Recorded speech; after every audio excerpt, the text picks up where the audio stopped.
Hello, welcome back. This week Nicole and I decided to review Legacy of Kings by Eleanor Herman. This is a relatively new book. It came out last year.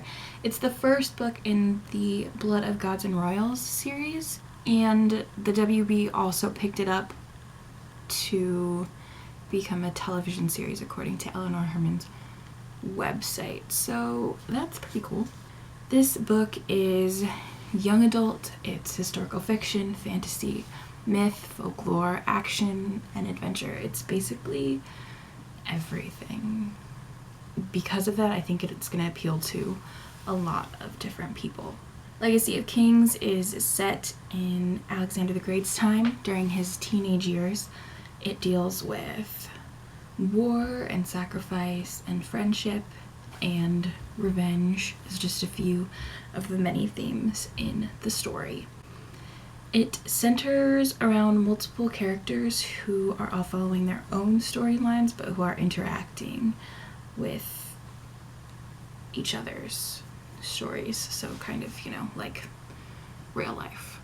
The book starts out in Katrina's point of view. She is on a journey to seek revenge against those who destroyed her family. She is able to communicate with animals, which you also find out from page 1.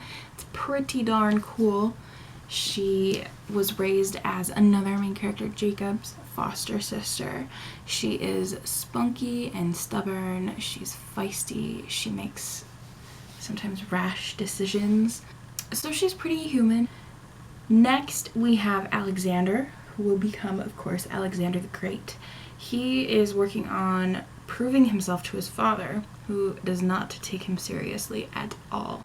He is also trying to figure out how to fund a journey to travel across the country with his best friend, Hef. For the most part, Alexander is pretty careful in his decision making. He's calculating for the most part. Like he's trying to figure out what best decision to make to be able to carry on to prove himself and what's best for the people around him. He is best friends with Hef, who is my favorite character.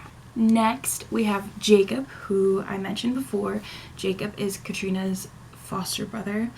And he is similar to Alexander on his own journey to becoming a man, to proving himself as a man. He is the love interest of Katrina from page 1.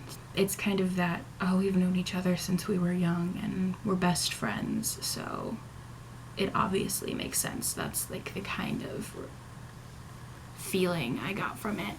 And I was really rooting for him at first, but I don't know. His storyline just kind of revolved around proving himself to Katrina and trying to be what he thinks she needs, and so I guess it got a little boring for me, but we'll see how it progresses in the next book. Finally, we have Zofia. She is a princess from a different land. I don't remember. It's been a while since I read it. But she is arranged to be married to Alexander, but she is not about that. She doesn't want to do that. She thinks it's a terrible idea. She has her own destiny in mind. So she decides to choose her own destiny, and in that she makes some pretty serious sacrifices and then has to deal with those sacrifices. And the rest of her story is like figuring out how she deals with that.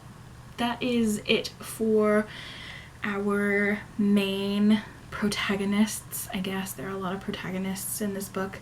There are a couple of villains, and they're pretty awesome, but I don't really want to get into them. I will just leave you with that the villains are awesome and dynamic and have a really crazy awesome storylines, so you should definitely check it out. So a couple of things about this book. There were a ton of different points of view, not just the protagonists but also the villains, and so I just want to warn you against that if that's something that you're not into, because sometimes multiple points of view can really throw people off. Secondly, this book is a great book for world building. She does such a good job. Sometimes you get into a fantasy book and they don't spend very much time building the world up, so you don't really know you can't really picture it as well, but Eleanor Herman did such a good job. She obviously knows her history, and because of the great world building, she relied really heavily on description. So if you are one of those people who thrives on dialogue, this might not be the book for you, because sometimes there wasn't very much of it. But she just painted this world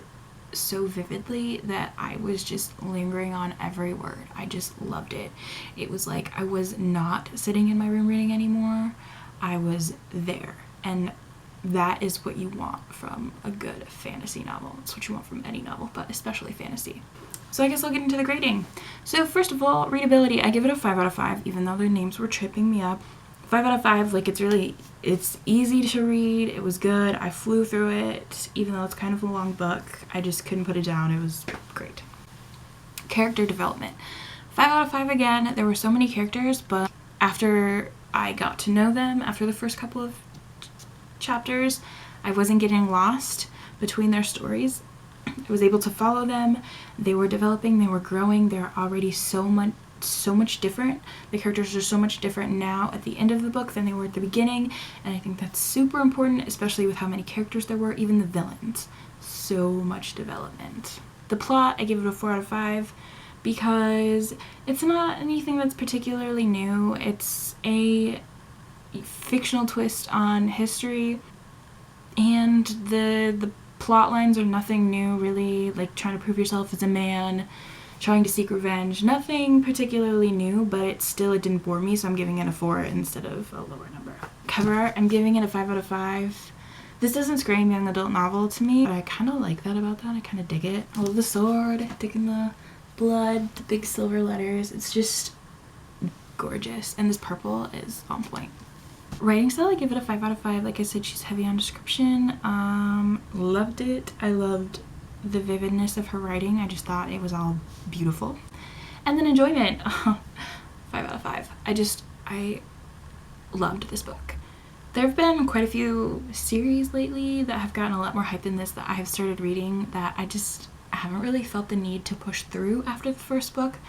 But this book left me it left me hanging. I wanted more. And then if you do the math, that is like a really high 4 point, I don't know, but we're gonna round it up to a 5 out of 5 for this book. I freaking loved it. It was great, and I'm so excited to see what Nicole thinks, and I'm so excited for there to be a TV show coming out.